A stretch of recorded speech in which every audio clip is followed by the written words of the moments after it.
Jail ready করেন, ফাঁসির মঞ্চ রেডি করেন, আমি আসবো।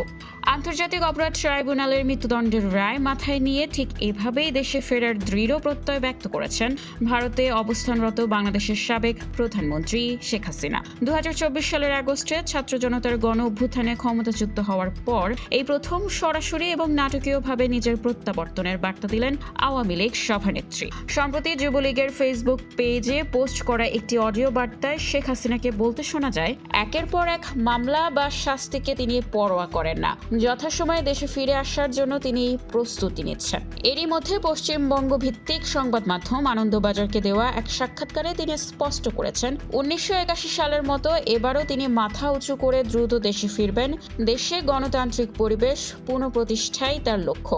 শত শত নেতাকর্মীর মৃত্যু এবং মামলার কথা উল্লেখ করে তিনি দাবি করেন, দলের সাংগঠনিক তৎপরতা বর্তমানে নীরবে চলমান রয়েছে। শেখ হাসিনার এই সুরেই সুর মেলাচ্ছেন বিদেশে অবস্থানরত অন্যান্য আওয়ামী লীগ নেতারাও। সাবেক মন্ত্রী অ্যাডভোকেট রেজাউল করিম জানিয়েছেন, তারা পালিয়ে যায়নি, বরং আইনি ও রাজনৈতিক মোকাবেলা করতে সম্মিলিতভাবেই দেশে ফিরবেন। অন্যদিকে সিলেটের সাবেক মেয়র আনোয়ারুজ্জামান চৌধুরী এক অনলাইন প্ল্যাটফর্মে দাবি করেছেন, শেখ হাসিনা দেশে ফিরলে তাকে রিসিভ করতে ঢাকা বিমানবন্দরে নাকি 2 কোটি মানুষের ঢল নামবে। জুলাই অভ্যুত্থানের পর দল হিসেবে আওয়ামী লীগের কার্যক্রম নিষিদ্ধ হলেও তারা মাঠ ছাড়েনি। বিভিন্ন কৌশল এবং বিএনপি ও জামায়াতের মধ্যকার কিছু রাজনৈতিক সমঝোতার সুযোগ নিয়ে তারা আবারও সংগঠিত হওয়ার চেষ্টা করছে। দেশের বিভিন্ন স্থানে বড় আকারের মিছিল, মিটিং এবং সামাজিক যোগাযোগ মাধ্যমে তাদের ব্যাপক প্রচারণা দলটির পুনর্বাসনের লক্ষণ হিসেবেই দেখছেন অনেকে।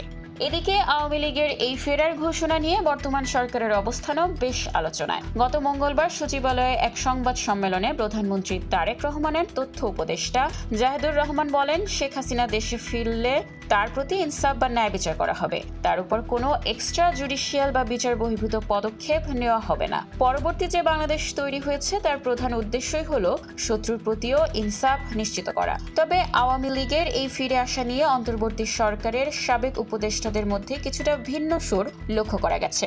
সাবেক উপদেষ্টা মাহফুজ আলম এক ফেসবুক পোস্টে মন্তব্য করেছিলেন যে, বিভিন্ন পরিস্থিতির পরিপ্রেক্ষিতে আওয়ামী লীগ রাজনীতিতে ব্যাক করেছে।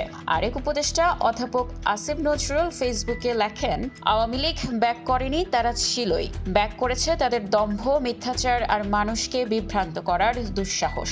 অন্যদিকে আওয়ামী লীগের ফেরার সম্ভাবনাকে পুরোপুরি নাকচ করে দিয়েছে বাংলাদেশ জামায়াত ইসলামী। দলের কেন্দ্রীয় সহকারী সেক্রেটারি জেনারেল মাওলানা আব্দুল হালিম স্পষ্ট জানিয়েছেন, আওয়ামী লীগের শাসনামলে সংঘটিত গণহত্যা ও এর চূড়ান্ত বিচারের আগে দলটির রাজনৈতিক পুনর্বাসন কিংবা দেশে ফিরে আসার কোনো সুযোগ নেই। দেশের মানুষ তাদের আর কোনোভাবেই মেনে নেবে না। একদিকে ফাঁসির মঞ্চে উপেক্ষা করে শেখ হাসিনার ফেরার হুমকি, অন্যদিকে গণহত্যার বিচারের দাবিতে অনড় দেশের মানুষ ও রাজনৈতিক দলগুলো। শেষ পর্যন্ত এই রাজনৈতিক টানা পোড়েন বাংলাদেশকে কোন দিকে নিয়ে যায়, এখন সেটাই দেখার বিষয়। নিউজ ডেস্ক, খোলা কাগজ, ঢাকা।